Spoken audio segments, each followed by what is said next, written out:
B-Bad and Brandon. This is really exciting. Alrighty, so we are recording, and welcome to the Platform Podcast, Miss Taylor Bagster. Hi, hello. Usually there would be an applause, but unfortunately we have run into a few technical difficulties, so unfortunately Johnny cannot join us at the present moment. He may make an appearance later in the episode. But we are here to talk about you. We start off quite... I'm sure you've listened to us before, as we are the most number one podcast on the planet. I know, right? Definitely. Are you nervous? I want to know. Yeah. Yeah. Is this your first podcast? Yes. Right. Yeah. I think it's worse because I can see myself. Really? See, I actually... Yeah. I understand that, but I've actually become accustomed to watching my own mannerisms and how I say things rather than looking directly at the person. I don't know if that helps, but I will. Maybe. No, it'll be fine once we start talking. I'm actually pretty excited to. Obviously, for the listeners, I've been coaching you now for nearly 3 years, so I know you as a person and know your story, which I know you're a bit tentative to share in the sense of you don't like things being spoken about yourself, but it's a fucking brilliant story, and I think a lot of our listeners could get a lot of benefit out of it. So we start off with 21 words, who you are, what you do. I don't think 21 words is going to be enough, and for anyone who is listening to this that knows Taylor will be like, she talks way too much. So I'll give you the signal to go, and I'm going to let you unleash. Are we counting them? I will try my best to count them, but as you know, as my client, that I can't count. So, and are you ready? Go. Yep.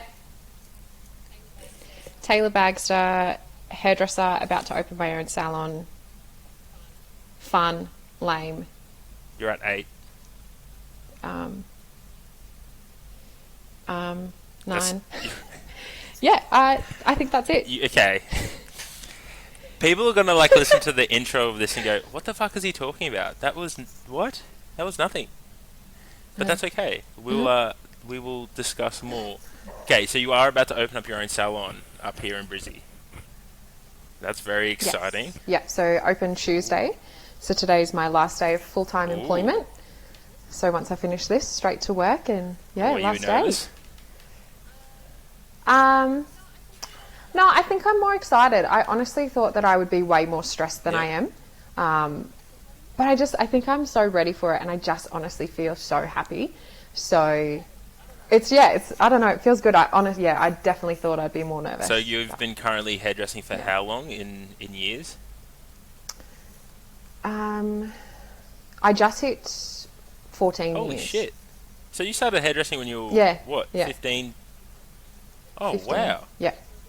Yeah, so I was a school-based apprentice. So my big brothers got their HSC, so I'm from New South Wales. So I wanted to make sure I got my HSC as well. So I did school-based apprenticeship, started at 15, and then finished, so did 4 years, and then moved up to Brisbane. Right. And what made the move? Because obviously you are from Tamworth.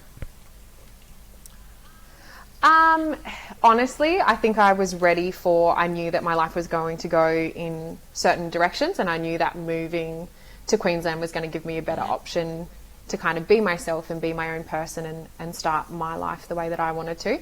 And I hadn't been to Brisbane, and I thought the beach was here. Oh my God. So I thought I was moving to the coast. Were you heartbroken when you realised that it wasn't? Yeah. Everyone's like, Redcliffe Beach. And I went and I was like, oh. It's a dump. It's not the Redcliffe that we know today. And South Bank doesn't count. Man. Yeah. That's rough. Yeah. So that was pretty disappointing. Fucking oath, that's disappointing. I didn't know that. Yeah. Yeah. I honestly thought that it would be like living on the Sunshine Coast. Sorry. Who told you that? Yeah. I just assumed. Oh, right. It's no one's fault but my own. Yeah, okay. You can take self-blame for that. That is actually pretty funny. What inspires me most about you is that, as I said, I've known you for 3 years. You've had this idea to do your own salon for so long, and you have this unbelievable drive and work effort. Like, you'll finish work at 10 p.m. some nights and then rock up to our sessions previous to this year, 6 a.m. ready to go. Like, what has kept you Yeah. motivated for so long? I don't even know if it's motivation or it's just the realization that that's the way life is. Like, you either turn up or you don't. And I think that's definitely been my kind of motto. Like, I've always been a very busy person, and I enjoy gym and I enjoy what it provides me. I love going to work. I love doing my job. So it's like, well, yeah, it's literally just turn up and make the most of it. So I wouldn't say it's motivation. I would just say it's just It's reality reality. of doing what needs to be done. Yeah. That's a Yeah. very, I guess, what's the word I'm looking for? It's a very real approach to it. But when did that mindset develop for you? I think I got it from my parents. Like, my dad is probably the hardest worker that I know, and he's been like that since we were little. It was like you just had to turn up, and that's how things worked. What you put in is what you got out, and he worked through everything and anything, and he definitely taught us kids that. So I think it's definitely been a generational thing for us. Like, my brothers are the same. Like, they'll turn up day in, day out and make sure that the job's done. So I think a lot of it's from that, which is nice. And Tamworth's a bit of a country town, isn't it? Yeah. So Tamworth is where I went to school, but I grew up in a little town called Hanging Rock. No, not the one from the movie. And so it's in the middle of nowhere. So no mobile phone reception. The only TV that we can get is like Austar or Foxtel. Snows in winter, 40 degrees in summer. My nearest neighbour was like 2.5 k's away. And then so to go to school, primary school was a 20-minute bus ride down the mountain, and then to go to high school was an hour and 20. So to get to high school, I'd leave home, like my brothers and I would leave home at like 6:30, and we'd get home at about 5:30. Just to go to high school, which is something that, like, I mean, I fucking caught one bus there and I was there in like 10 minutes. I could have probably walked there if I really wanted to. Yeah. So you've kind of been like, always had not a, I don't want to say a hard road, but like there's always been a barrier to entry to most things you've had to do, even from a young age. 100%. Yeah. So like sports and stuff like that was something I couldn't really participate in due to there just wasn't any near me. And like the only sport that I did as a child that wasn't like at school was karate, and that was because it was 20 minutes down the road, and it was like single sport, so it meant that if we didn't turn up or if something prevented us from being there, I wasn't letting down a team. Fucking hell, and that explains a lot. That explains the headbutting. Yeah, I didn't learn how to play well with others, and the only others were my brothers. Yeah, that makes a lot more sense. Yeah. Talk to me about more about this mindset of just showing up. Now, obviously, I want to delve into a little bit about your history as a child, what you've went through, and do you mind sharing that? Yeah, definitely bits and pieces of it. I think some of it's not all my story to share, but yeah, definitely bits and pieces. So obviously, how about you ask what you want to know? Because you're super uncomfortable with just saying it. Yep. So growing up, you were in high school when you first got diagnosed with thyroid cancer, if I'm not mistaken. Just outside of school. No, it was just outside of. So I was diagnosed with endometriosis. Endometriosis when you were in high school, and then thyroid cancer first year out. Yeah.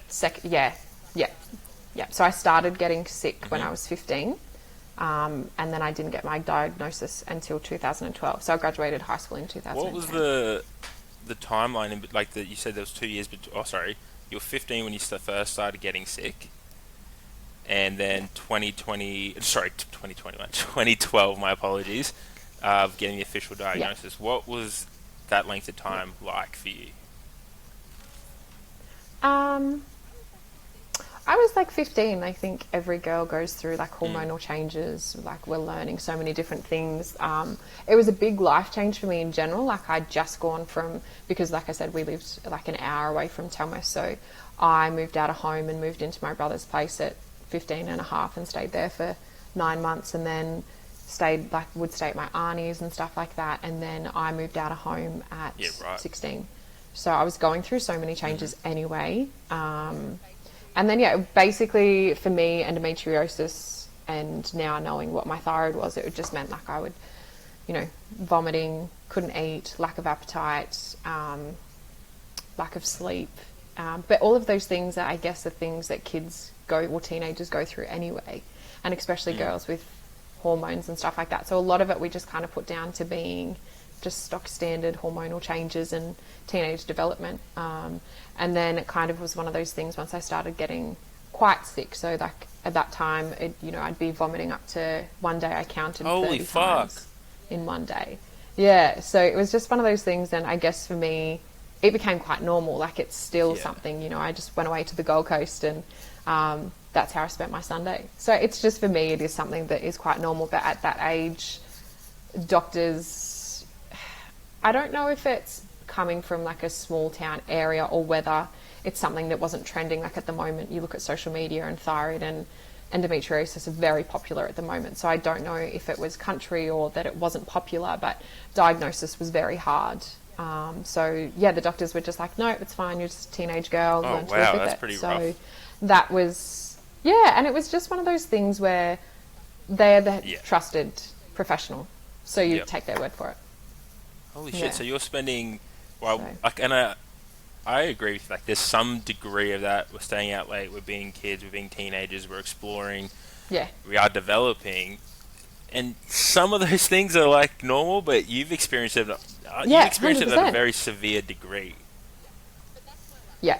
But that's my life. And I guess, obviously, this knowing me. But the more that we go through this chat today, those extremes in life tend to be where I land. Do you think that's had a lot of play in how you've adapted to different situations where you are, well, I guess the word is you are quite adaptable, and you see change now and you're just like, well, I'm just going to step into it rather than resisting it? Yeah, 100%. And I think that it's one of those things where, yes, I've had a lot of these things happen, or I've experienced a lot of these, I don't want to call them hardships, but technically I guess that's what they are. But to a person looking from the outside, they would all go, that's a fucking hardship. That's a challenge. Yeah, and don't get me wrong, it is, and I'm not going to dismiss that, but I think I'm grateful in a sense that I have got the resilience or the ability to adapt to situations. I can adapt to people, I can adapt to environments, and I can be who I need to be to get through a situation. And I think, I'll be honest and say I feel lucky to have that, because it definitely is a skill, and it's something that's definitely helped me a lot, and I know will continue to help me a lot through my life. I'm almost like, and again, coming from the perspective that I do know you, it's almost, I would challenge that to say that you're yourself in every situation. Like you're unapologetically yourself, whether it be having the morning of a sillies or just being incredibly lame. But I think that comes, and I've always said this from my own, I guess challenges, hardships, whatever, that you don't really know who you're comfortable being until you're being put in uncomfortable situations. And I think you've just been put into consistently uncomfortable situations from such a young age. Like being 15, 16, living out of home, vomiting, up to 30 times a day. That's pretty traumatizing. Yeah, and I don't think I've ever seen it, like you've been someone who's, like, we've talked a lot about this stuff, especially in training, but I don't think I ever looked at a lot of my stuff as being traumatizing until I got older, because for me it's just what it was. So for me that was normal. I love that. Yeah. And now I look back at it, and if someone else said to me they went through that, I'd be like, oh my gosh, that's so crazy. It's weird how we downplay our own events, but when someone else will say it to us, you're like, fuck, that's trauma. Yeah. I also like 100%. How you called it like that was your normal, but it's like, I don't know what scale of normal you're talking. My scale of normal. So let's rewind a bit. You're now, it's 2012, you just got diagnosed with thyroid cancer. How, and if you don't mind me asking, how was that? Because you're young, what, you're 20? 19. So 19-year-old, like, young girl, just moved to Brizzy. Still in Tamworth at this stage. So I would have been diagnosed when I was 18, and then cured. Okay. 19. So 18-year-old, your life's ahead of you. How did you take the news? So the first time, I definitely took it a lot better than the second time. I think the first time I was an 18-year-old girl, I was invincible. I also am a big believer of trusting your body. So I was well aware that I was sick. And I had even been talking to my best friend at the time, and I just said, look, I think that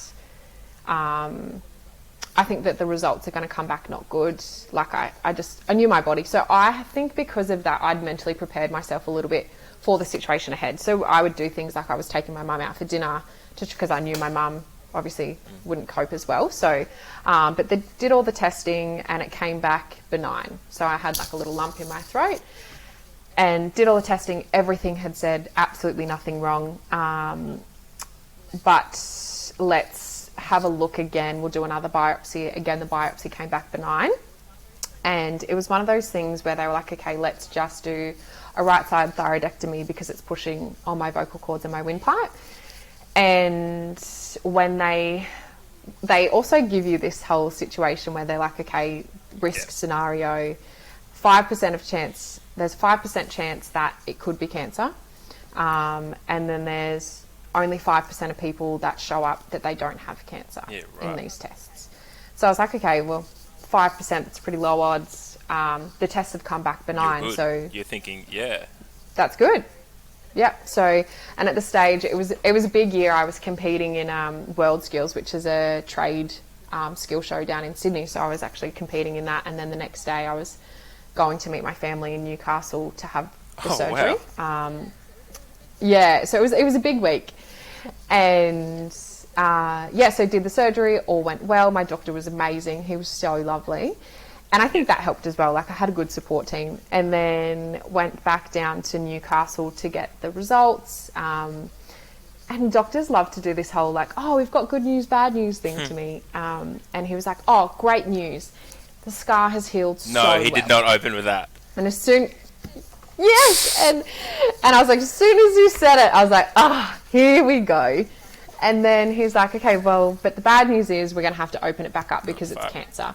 And I was like, okay, like, yep, sweet, whatever.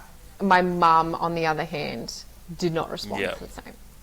And so that was really hard, like just seeing my mum like that. Like she's an amazing person, and to see her hurt sucked.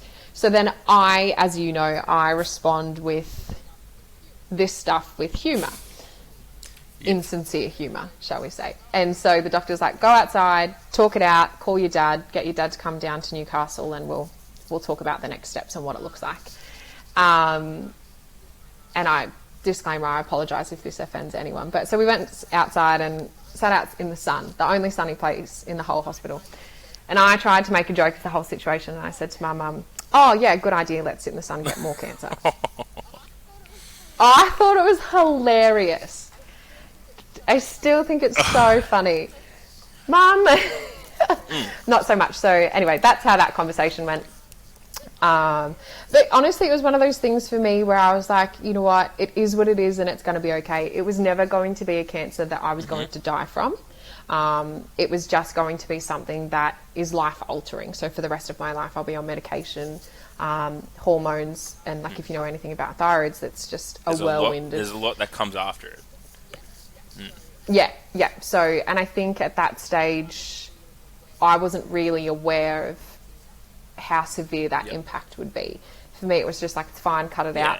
And I guess being 18, like I haven't been in that situation, but you think, I'm 18, I'm young, I'm invincible, I know there's a really like low risk in the sense of I'm going to get cut out, I'll be fine. But you're not really looking forward to, you're not really thinking about the future in those, I guess, serious aspects. You're like, I'm here to have fun. No, exactly. And that was my mindset. I had better things to do. Like I had just discovered the gym that year. So I was one of those like crazy little girls that was just like, I was training. Yeah, I love how you said I found better things to do 6 days a week than deal with cancer, and it was the gym. Like that's amazing. 100%. I was... and I was like training for 2 hours every day. I was like Anytime Fitness, and then I'd go and work in the salon, and then I was a bartender at night. I had far better things to do. I had parties to go to on weekends, and so it was just one of those things. And it, like, don't get me wrong, I definitely was sad about it. I was sad that I had to tell people that news. Because as soon as you say the word cancer, people freak out. And I get it. It's a scary word.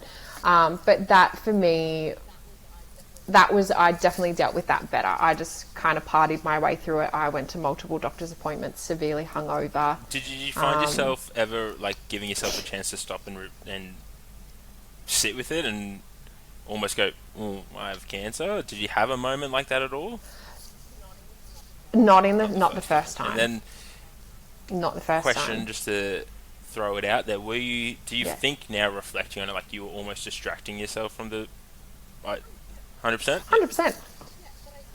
Yeah, but I think as well, I'm glad that I did, because, like, you have two ways to deal with things in life, and it's like, it's either going to, like, you sit with it, you feel it, and you let it go. Ideally. That's the goal. Yeah, and I think that I guess that's the third way to deal with things, but the other one is to distract, or the other one is to dig into it. And I don't think I was mature enough to sit, feel, let go. So it was either I distract or I really get involved in it. And for me, I was like, I don't want to. Like, I want to live my life. I'm 18 years old. I'm not going to let this kind of make me sit still. Like, I've got, like I said, better things to do. And so that was my option. I was going to do the better things. So, and it was, it was a whirlwind of a time for me, the upcoming months of what that looked like and how that affected my life. Absolutely. What were the biggest changes that you had to implement? Because obviously you had the surgery, if I'm not, you had the surgery, that went well. Yeah. Coming out of it, what were some of the biggest changes to your life? Because, you're 18. You should be going out, having fun, doing 18-year-old things, but you've had to make some pretty big life changes. Well, yeah, in theory, yeah. I think that was the thing, was right. I didn't. Okay, good work. Telling your coach this now, well done. Yeah, we've also worked with that. This is the system I run with. I didn't. I continued to live my life. When I had my second surgery to have the cancer fully removed. So they didn't remove it the first time? No, so the first time, so what happened was, because I was told it was benign, they went in, did right side thyroidectomy, and it was once it was removed that they then found a 4.5 centimetre follicular cancer tumour. Yeah, so it was quite big, and so then I had to go back in 7 days later and have the whole lot removed. I was back at the gym with my stitches still in. So it would have been 3 or 4 days after surgery I was back at gym. Why? So I enjoyed it. Like, honestly, yeah, right. I wanted to. I just was like, yeah. The biggest thing I do remember, it was so funny, because obviously having your thyroid taken out, like, it's your hormonal balance. And I think this was the funniest thing that I remember about that time. No.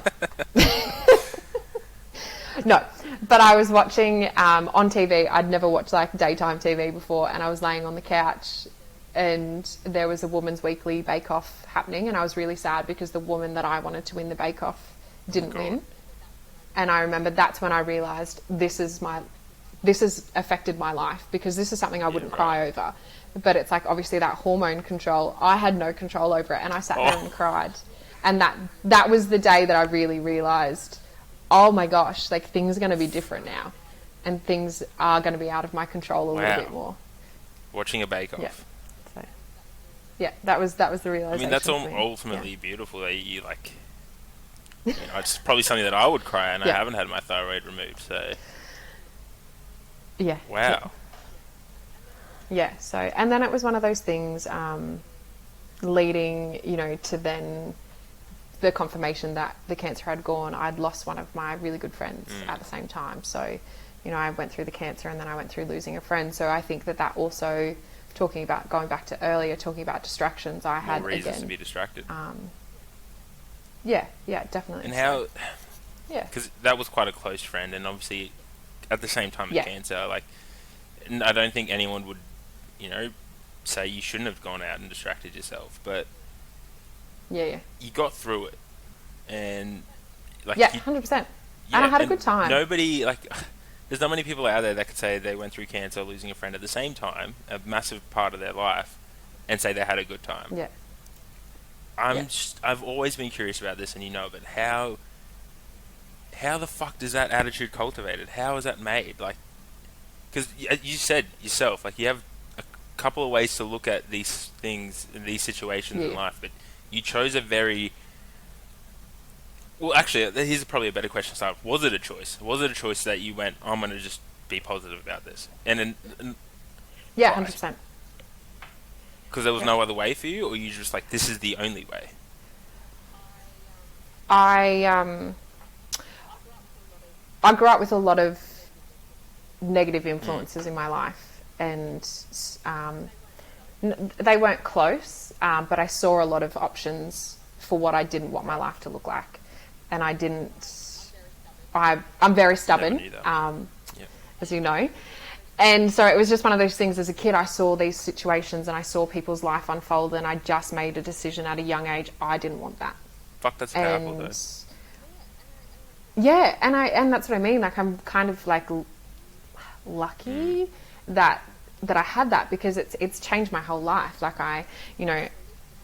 the list of injuries that I've had, and starting from when I was 4, like, it's insane. So I'm like, I can either, and I got to a point, like, the second time I got cancer, don't get me wrong, I handled it far different to the first time. I experienced a lot more emotional trauma around that. I started to kind of realize the things that I'd experienced in my life, and I started to feel things a lot more. And I definitely got kind of down, but that sucked, and that was hard. And I worked out that being happy while going through these things and learning gratitude, like, my mum has been the biggest blessing in that sense of learning, okay, well, yes, that's how you feel. Yes, you're sad that your friends died, and yes, that sucks, but how amazing that I got to have him in my life, and that I got to have him at the level that I did, and to be able to look at these situations and be like, okay, well, yes, I had cancer, but now I can help other women trust their bodies and stand up for themselves, or I can teach other people that it's okay to talk about suicide and what it's like to lose someone to that experience. So I think that, I made that decision early on, that I accepted what looked like my life was going to be a bumpy road. And if I cried every time I hit a bump, like, I don't think I would have got very far. So it was kind of one of those things that it was like, okay, well, you get to make that decision. How are you going to survive the life that you've got? And what are you going to do to make sure that it's the best that it can be? That's just... Like, but it ultimately is beautiful, and I've said this before, like, your story is so inspiring. Like, hearing it, even with my own mental health journey whatsoever, just like listening to you speak, this attitude of gratitude and how you've cultivated it, like, I almost teared up listening to you speak about it then, and I think your message is so powerful, and it is, and you mentioned, like, you can help other women listen to their bodies. I think that's beautiful. Like, yeah, it's huge. It's amazing. Like, that's my favorite thing. Trusting that if you don't feel something is right, to get it checked. Like you said yourself, you trusted the doctor and he said everything was okay. Turns out it wasn't. Yeah.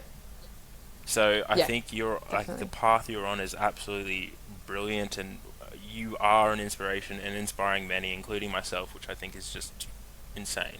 And like, we've only just really touched on your story. Like, it's insane because... How old are you when you got cancer the second time? I think I was 21, about to turn 22. Again, at another pivotal turning point in your life. Like, and it wasn't thyroid cancer. Obviously, you didn't have your thyroid.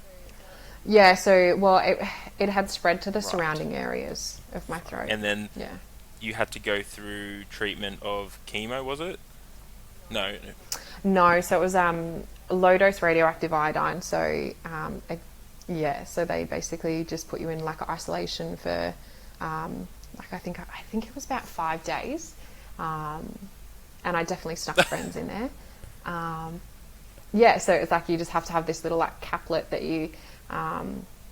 comes in this it was very intense. Like, I think that's what made me realize, like, the severity of the situation is when they come out and the doctors are in their gloves and glasses and they're handing you a thing with pliers. Why in isolation?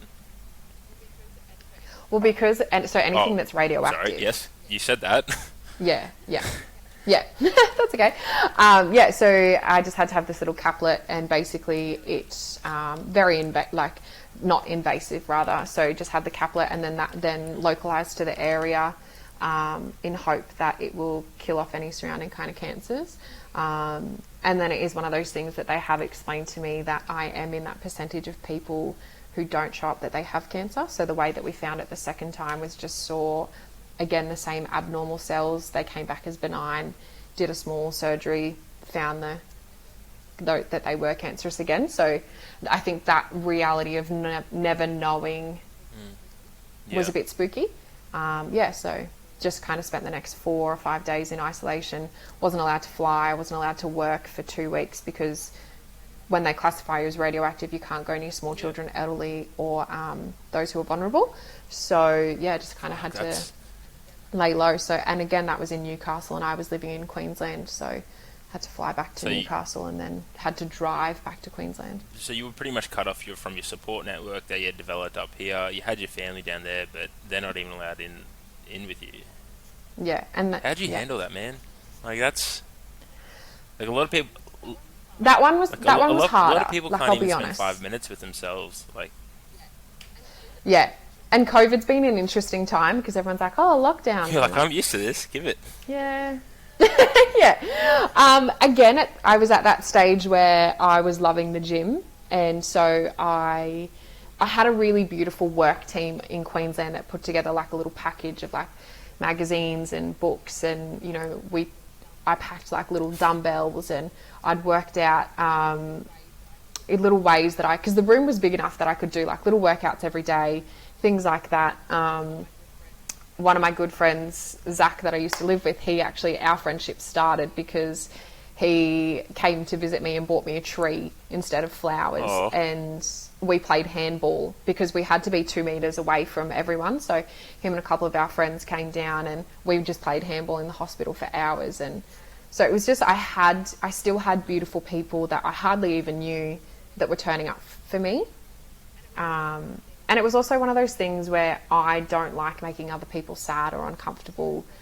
So seeing my mum sad and seeing the stress and the pressure that it put on my parents, like I wasn't able to work. Mum and dad, my mum couldn't work, and my dad was spending a lot of money on, accommodation, and being sick's not cheap. So, the stress that it was then putting on my family, I didn't like. So I knew that if I was upset, that would make my mum more upset, which would then make my dad cranky because that's how he deals with emotion. So that ripple effect, I just didn't want to instigate. So it was kind of like, again, highly emotional intelligence there at such a young age. I mean, I think, I've got such a backstory that it's you learn. I know, but it's like 21 years old, I was not thinking about how the other person felt. I think you say that, but when you're put in a situation, nobody wants to inflict pain on someone else. So, no, unless it's a headbutt here and there. But I think that for me, they're people that you love and you care about. So you're going to do whatever you can. And I remember one day, so when I moved up here, so my current boss, Craig, after I broke my back, he said to me, he's like, I'm so sorry that all of these things happened to you. And my response to him was, but I have a support network that can get me through it. Versus there's people out there who are going through the same things or similar things, and they don't have a support network.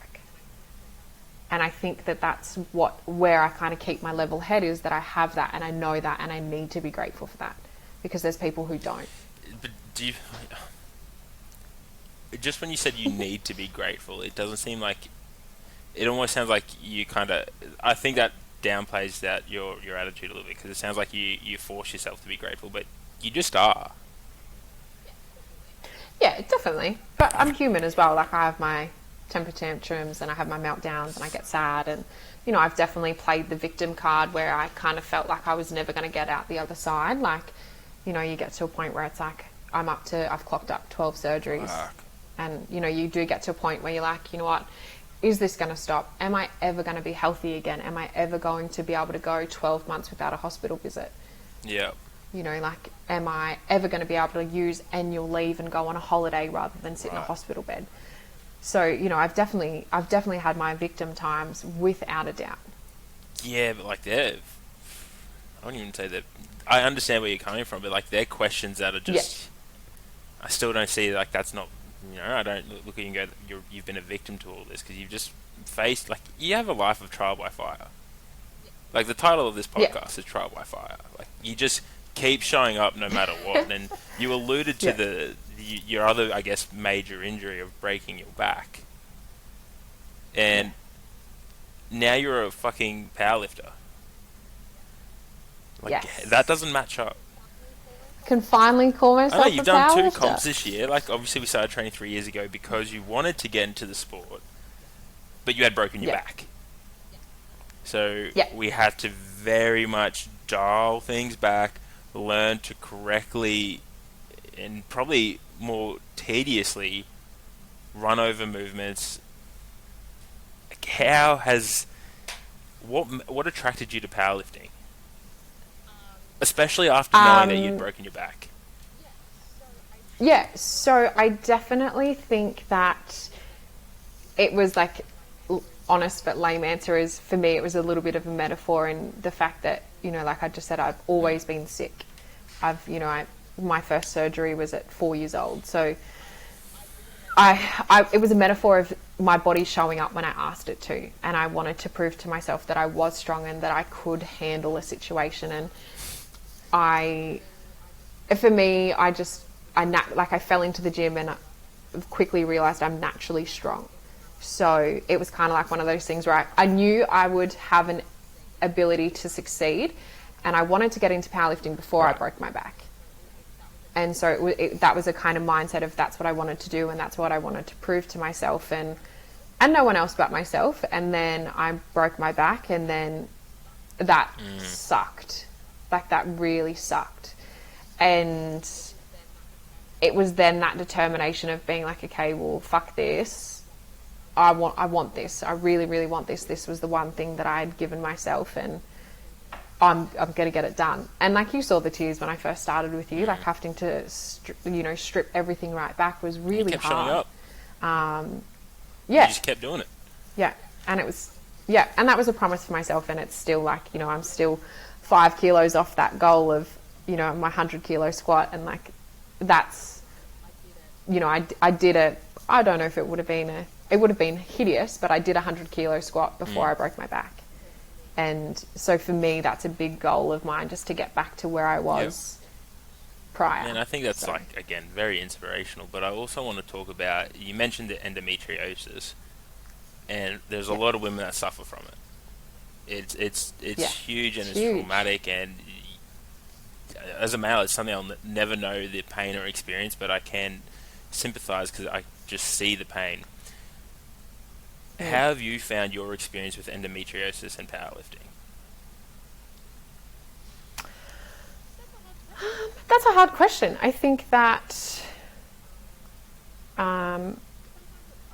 sometimes it's hard. Like I think, powerlifting is something where you've got to be consistent with your food, you've got to be consistent with your sleep. And for me, the reality is that once a month I don't eat for 48 hours. I vomit for 24 to 48 hours. I don't sleep, and I'm in severe pain. But I think the flip side of that is I've now, I've got Tyler doing my nutrition and you helping me with my coaching, and we've worked out ways where we can kind of change my program, or Tyler helps me with my food, and he's the first nutritionist or dietitian that's actually kind of said, okay, well, you know what, if you're going to be sick these days, sweet, let's eat heaps of food the day before. And I think for me, the best thing about what powerlifting has done is it's provided me with this informational support network that's helping me get through my endometriosis, because the reality is that's the rest of my life. I have to deal with it somehow. So having that support network with powerlifting has been really good. Yeah, that's a really good way to I love how, and I guess from my perspective, obviously, I can add a little bit to that of we know that when that time of the month comes, we can't train at that capacity. There'll be one day where it's completely written off, and you'll come to the gym next day, and I'll be like, all right, well, we dial it back. We try and deload that week. Sometimes it doesn't line up, but we just either shift it week forward, week back. Yeah. But then all we do is like we'll dial back even further. We just move. You know, there's still something you can do, definitely. and your attitude of just like, well, let's do something. Like there's been days when you've rocked up the gym and I'm like, no. Yeah, and you're Go like, home. Yeah. no, back. And I'm like, oh, fuck's sake. So we just work around what we can. But I really like the notion of, you know, Tyler, just making sure you are still meeting nutritional needs. It's just going to be a little bit delayed. I think that's really cool. 100%. And it's huge. Like, I have obviously dealt with, like, eating issues and stuff with thyroid and stuff like that. You know, you can't stomach things and stuff like that. And I've been to multiple nutritionists and dietitians, and you know, one doctor said I had anorexia, which was such a head fuck because I wasn't skinny. But it was like so to have Tyler be like super supportive and willing to listen and understand has been huge. And I think you hit the nail on the head. Willing to listen. Like, that's massive in not just this industry, but every industry in every field. It's like you have to have the ability to listen, meet the requirements of the person in front of you. Because I think too many people, especially in business, and obviously you being in business, look at people like dollars. Yeah, which is not the way to do it. You're never going to get successful 100%. when you do it. And it's just, you know, hearing that about Tyler, like, he's just going to sit, listen, and go, okay, well, this is a write-off. There's no point trying to tell you, you're vomiting 30 times a day, or not 30 times a day, but you're vomiting X times a day. I'm not going to give you food. It's counterintuitive. And yeah, 100%. And then, you know, just to give me the foods that he knows that are going to make me happy to eat, you know, listening to that kind of stuff, I think has been amazing. And, you know, my work-life balance, like, you know what I'm like, I can go...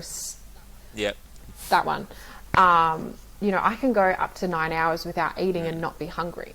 So, you know, for him to give me foods that make me happy and make me want to eat, that's been a huge success to my powerlifting, because I'm actually getting more energy, and I'm functioning so much better than I ever used to. Just to make a bit of fun, and as your coach, I remember the day that Taylor came in after starting her meal planner with Tyler and goes, oh my God, I have so much energy. I feel so strong. And I'm like, no fucking shit. I've only been saying it for how long? Yeah. We got there in the end. And then I also cried because he wanted to put my calories up to 2,300. And I cried because it was too much food. I remember that. That was adorable. Yeah. But also, you've been like, being told, you know, you got anorexia. Fuck me. Which I don't believe that. I think it was just that they wanted to. Do you find it obviously you've been around doctors a lot, and to a degree so have I, but do you find they just try to give you a diagnosis so you have something instead of, Yeah. I had one doctor tell me I was a hypochondriac. What kind? And I was like, I'm diagnosed with these things. Like, I have been diagnosed with cancer. I've got endometriosis. I've broken my spine. I've had cancer again. All of these things, I'm like, they're legitimate. I have pieces of paper. And it was just that for her, dealing with everything was just too hard. So she was like, oh, I'm just going to tell you you're a hypochondriac. And that was her solution. I just realised that not everyone watches our podcast, so they can't see my face of absolute disgust. Like, that's appalling it was pretty bad. In some sense. Well, in every sense, actually. That's fucked. Definitely. Yeah. But I guess that's the thing where I guess I'm a massive advocate in understanding your body, because I knew that was not the case. But also at the time, you know, you're emotionally vulnerable. Like, you're in their hands and you trust them and you believe them. And so, you know, if you're not feeling well, like, you believe it. So then it's like you start questioning, my gosh, am I a hypochondriac and stuff like that? And I think for me, I was just lucky that I was strong enough to know she was just a shit doctor. And that's the thing, like, don't be afraid to get a second opinion when it comes to it's your body. You've only got one. Treat it as if you treat anything else that you really value. Yeah, definitely. And now we're going to switch gears before we start to wrap up the episode, but you've got your own salon coming up. How has all this shaped you as a person in the workforce, in running your own business? I know it's a very broad question, but you touched on something before. Yeah. And around treating people. And I just want to know how much of who you are as a business owner now has been cultivated from all of this. I think a lot. I think that everything that I'll do for the rest of my life is cultivated from the life that I've had. I think that allowing, for me, what I want in a salon or in a business is a space where people can come to work and grow and learn.